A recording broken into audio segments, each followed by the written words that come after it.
आज की ये कहानी ज़ात पात के मुतल्लिक है। इस कहानी में मोहब्बत को एक बेहतरीन अंदाज में दिखाया गया है और ये मोहब्बत इस कहानी के घर वालों को जोड़ कर रखती है।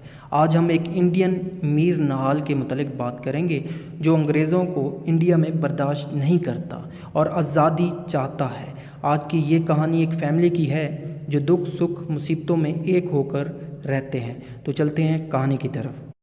सबसे पहले इस नावल के करैक्टर्स को देखते हैं। इस नावल का मरकज़ी किरदार मीर निहाल है जिसकी शादी बेगम निहाल से हो चुकी है।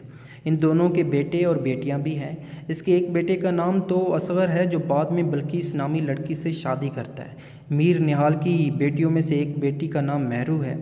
अब इसी मीर निहाल के घर इसके भाई की बीवी भी रहती है। क्योंकि मीर निहाल का भाई मर चुका है तो ये इनकी देखभाल करता है। बेगम निहाल का एक भतीजा जिसका नाम मसरूर है वो भी यहाँ पे रहता है। तो अब चलते हैं स्टोरी की तरफ। 20वीं सेंचुरी का स्टार्ट हो रहा था जब दिल्ली के घर में मीर निहाल और उसकी बेगम दूसरे आम लोगों की तरह ज़िंदगी गुजार रहे होते हैं। मीर निहाल बैठा होता है घर में और एक दिन क्या होता है कि कबूतरों के डरबे में आवाज़ सुनाई देती है। ये उठता है और देखता है तो सांप होता है डरबे में। तो ये हिम्मत करके सांप को मार देता है। इसके बाद हम देखते हैं कि असगर यानी मीर निहाल का बेटा बल्कीस नाम लड़की से शादी करता है और इस शादी को क्योंकि ये मुश्किल थी, ये शादी क्यों मुश्किल थी क्योंकि ये जो बल्कीस थी ना एक सैयद थी और सैयद अपनी बेटियों को दूसरी ज़ातों में नहीं भेजते। जबकि मीर निहाल का बेटा यानी मीर निहाल ख़ुद एक मुग़ल था तो शादी होना दूर दूर तक मुश्किल थी।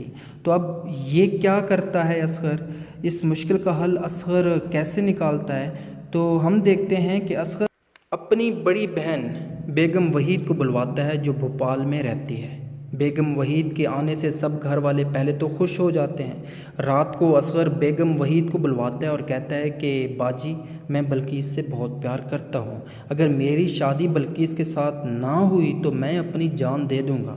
अब यही बात इसकी बहन अपनी माँ को बताती है और माँ फिर मीर निहाल को बताती है कि असगर की शादी ना हुई ना तो हमारा ये बेटा असगर ख़ुदकुशी कर लेगा। मीर निहाल ये धमकी सुनकर पहले तो बहुत दुखी होता है, फिर कहता है कि अगर बल्कीस और असगर की शादी हो भी गई ना तो मैं मीर निहाल इस असगर के साथ सारे रिश्ते नाते तोड़ दूंगा। इसके बाद नावल के अगले चैप्टर में हम देखते हैं कि बल्कीस की माँ बेगम शहबाज बल्कीस की शादी असगर से करने की इजाज़त दे देती है। अब यहाँ पे इजाज़त तो मिल गई थी लेकिन आपको पता हो कि इस शादी से अब मीर निहाल खुश नहीं था क्योंकि असगर ने अपने बाप को धमकी दी थी। इसीलिए अभी ये शादी तय तो पा गई थी मगर असगर और बल्कीस की शादी नहीं हुई थी। जब तक मीर निहाल एग्री नहीं होगा तब तक ये शादी नहीं होगी। तो ये शादी अब तक पेंडिंग में है। आगे नेक्स्ट पार्ट 2 में क्या होगा इस नावल के वो आपने लाजमी देखना है जो आपको डिस्क्रिप्शन में मिल जाएगा। अपना फीडबैक इस नावल का लाजमी दीजिएगा। Thank you for watching.